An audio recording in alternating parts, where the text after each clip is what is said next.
Je t'explique en 1 minute la trigonométrie.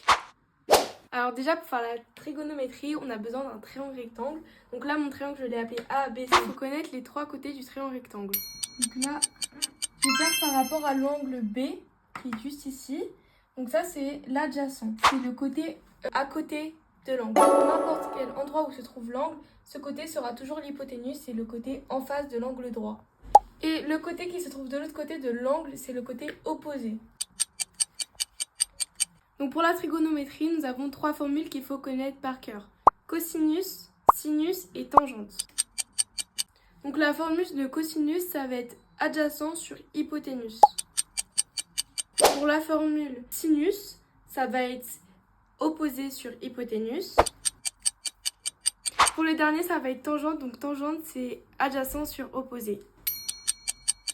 Donc pour calculer un côté avec la trigonométrie, il vous faut donc un angle, une longueur que vous connaissez, une longueur que vous ne connaissez pas, donc la longueur que vous cherchez.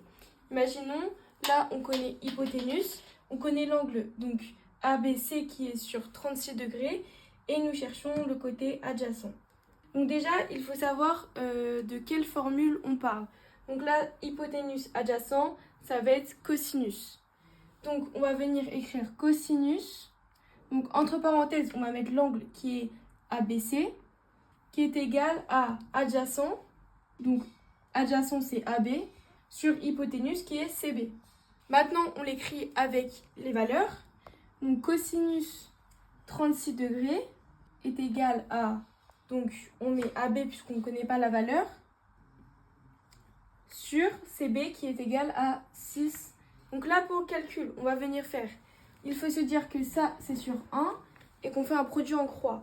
Donc ça va être 6 fois cosinus 36 divisé par 1. Mais vu que c'est divisé par 1, on ne va pas venir écrire divisé par 1. On va venir écrire 6 fois cosinus 36. Donc sur votre calculatrice, vous allez marquer 6 fois cosinus, entre parenthèses, vous allez mettre 36, x, donc là ça fait 4,85. Donc le côté adjacent est égal à 4,85 cm. Là, vous avez calculé une longueur. Donc dans la partie 2, nous retrouverons pour calculer un angle.